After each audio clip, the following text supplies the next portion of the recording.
Hey guys, welcome back to another video on the Gamers Edition channel. How are you guys doing? And in this video I am going to be reviewing what I think is one of the best budget mechanical keyboards there is, or at least at the time of recording. I think this mostly because of the value that you get from this product, but we'll get into that later. Just to clarify, I will be speaking from my personal experience with this keyboard. Unfortunately, a few of you guys have been saying that you bought a product and it turns out that the reliability is really bad, so I'll be going over a few reviews on some buying sites so we can find out how other people have fared and an average reliability score.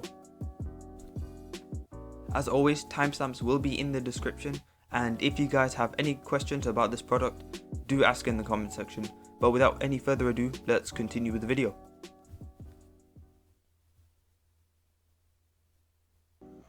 This is the EYOOSO Z77. Okay, stop the video right now. So originally when I bought this keyboard, it was priced at £24 instead of £40, and that really helped with the value. But yeah, the price has gone up.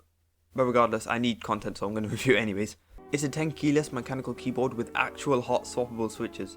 We'll talk about that later, but first it would be good to mention what you get in the box.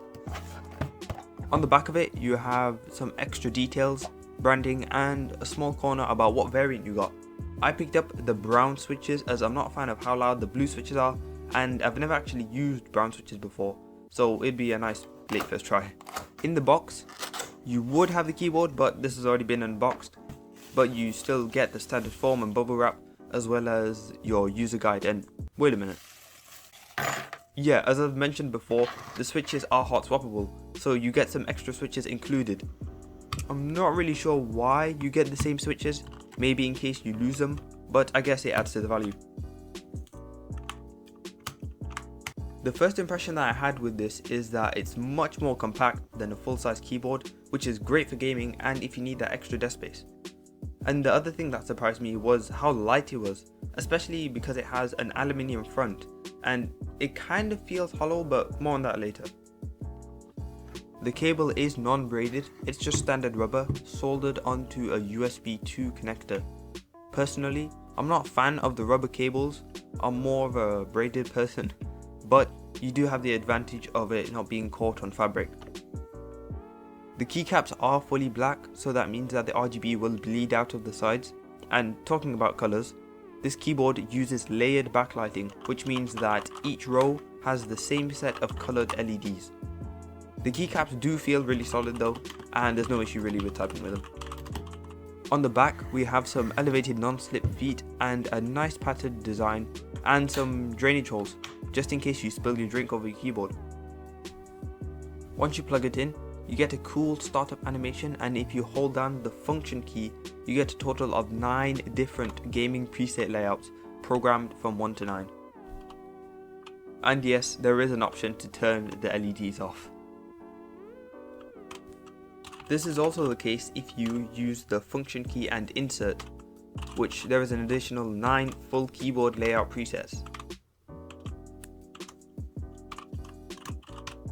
The function keys also have their own macros attached to them, but I only find useful the audio controls. The arrow keys control the brightness of the LEDs, which is really intuitive and is great for user friendliness. Now for the typing experience.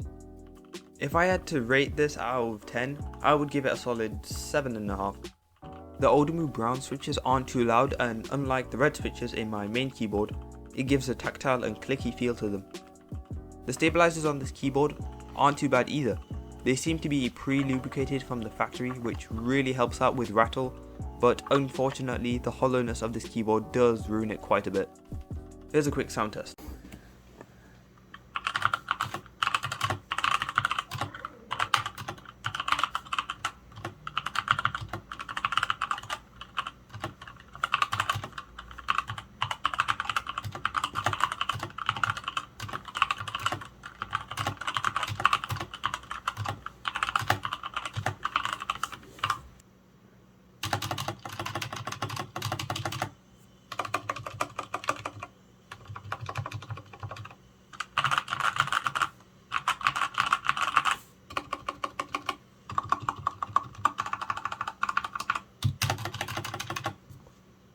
You can definitely hear the rattle from the keycaps and occasionally some metal pinging, and that's from the hollowness from the keyboard, which you can't really control unless you take out a few screws from the top and underneath a few keycaps and do the tape and foam mod.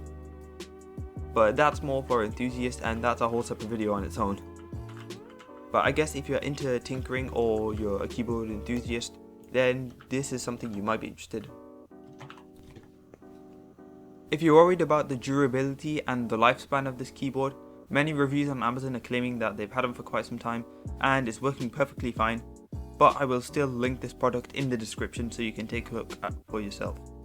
But in conclusion, if you're looking for a keyboard, this is definitely one of the more budget friendly options that you should add to your cart, and with multiple variants of this board, there is definitely something that will suit you.